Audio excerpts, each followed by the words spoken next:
Il y a des histoires qui restent enfouies pendant des décennies, cachées, attendant juste le bon moment pour refaire surface. Et aujourd'hui, on va justement plonger dans l'une de ces histoires. Une histoire de guerre, de mystère, et au bout du compte, de découverte. Pendant 83 ans, c'était un fantôme. Rien de plus. Imaginez un sous-marin de la Seconde Guerre mondiale avec tout son équipage qui disparaît. Pouf, plus rien sur les radars. Pendant plus de 80 ans, ce n'est qu'un nom dans un vieux dossier. Une cicatrice pour les familles. Un véritable spectre des abysses. Et puis, après toutes ces années de silence, tout bascule. En 2025. C'est l'année où tout change, où cette histoire ancienne, presque oubliée, fait un retour fracassant dans notre présent. On parle bien sûr de la redécouverte du sous-marin français, le Tonnant. Alors comment est-ce que cette épave a bien pu, après tout ce temps, livrer ses secrets? C'est ce qu'on va voir tout de suite.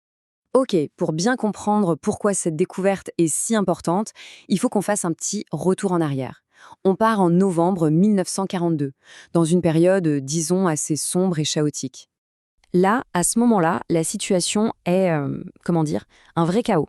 Le 15 novembre, le sous-marin est en train de défendre le port de Casablanca. Et il se prend de plein fouet une attaque américaine surprise. Il est très lourdement endommagé. L'équipage essaie de rentrer en France, mais c'est tout simplement impossible. Alors près des côtes espagnoles, ils doivent prendre une décision. Une décision radicale. Et cette décision, c'est ce qu'on appelle le sabordage. Attention, ce n'est pas du tout un accident, hein. C'est un choix. Un dernier acte de défi en quelque sorte. L'idée c'est, plutôt que de laisser le sous-marin et toute sa technologie tomber aux mains de l'ennemi, l'équipage préfère le couler, eux-mêmes. C'est un sacrifice ultime pour protéger leurs secrets. Mais voilà, le plus terrible dans tout ça, c'est le coût humain. Parce que sur les 72 marins à bord, une trentaine ne s'en sortira pas. Ils périssent dans la tragédie. Il faut bien se rendre compte que le Tonnant, ce n'était pas juste un morceau de métal, une machine de guerre. C'était la maison de dizaines d'hommes. Et leur histoire, elle a été engloutie en même temps que le sous-marin. Bon, faisons un bond en avant, retour à notre époque. Comment est-ce qu'on a fait pour ramener cette histoire à la surface? Parce que, franchement, retrouver une épave après tant d'années, c'est le cliché de l'aiguille dans la botte de foin. Mais imaginez que la botte de foin, c'est l'océan.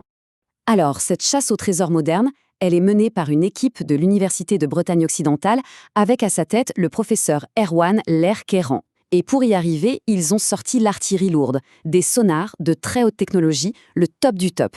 Mais attention, leur but, ce n'est pas juste une découverte archéologique, c'est bien plus que ça. C'est une mission humaine, un devoir de mémoire pour rendre hommage à ces marins. Et ça n'a pas marché du premier coup, loin de là. En décembre 2024, ils lancent une première recherche. Et c'est un échec, un vrai coup dur. Ça a forcé toute l'équipe à tout remettre à plat, à repenser complètement leur stratégie. Ils ont dû redéfinir la zone de recherche. Et c'est là, après ce reset, que leur persévérance a enfin payé. En novembre 2025, bingo. Et c'est là que l'histoire devient vraiment fascinante. Parce que ça nous montre que la meilleure technologie du monde, parfois, ça ne suffit pas. L'indice crucial, la clé de l'énigme, elle n'était pas au fond de l'eau, elle était ailleurs. Alors, qu'est-ce qui a fait la différence entre la première recherche qui a échoué et la seconde qui a réussi?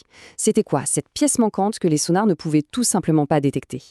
La réponse, elle n'était pas dans l'océan. Elle était dans des archives familiales, celles de la famille du commandant du sous-marin. C'est eux qui avaient la clé, sans même peut-être savoir à quel point elle était précieuse. D'ailleurs, Erwan Leher, le chef du projet, a un mot très fort pour décrire ces archives. Il dit qu'elles ont été décisives. Pas juste utiles ou intéressantes, non, décisives. Ça veut tout dire. Ça montre que sans ça, ils chercheraient peut-être encore. Mais alors comment ça a marché concrètement? Il faut bien comprendre que ces carnets de bord, ils ne donnaient pas un point GPS en disant « creusez ici ». Non.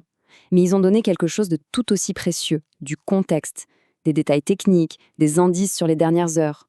Tout ça a permis à l'équipe de resserrer l'étau, de réduire massivement la zone de recherche. D'un coup, on est passé d'une mission quasi impossible à une opération ciblée juste à côté de Cadix en Espagne. Et voilà comment on arrive à la fin de cette histoire incroyable. Une fin où la technologie du XXIe siècle a permis de donner une voix à une histoire muette du XXe. C'est vraiment la rencontre de deux mondes. D'un côté, on a la technologie pure et dure, les sonars, froids, précis, qui ont localisé le métal. Et de l'autre, on a la mémoire humaine, les archives, les mots d'un homme qui, 80 ans plus tard, ont littéralement guidé les machines. C'est simple, l'un sans l'autre, ça ne marchait pas.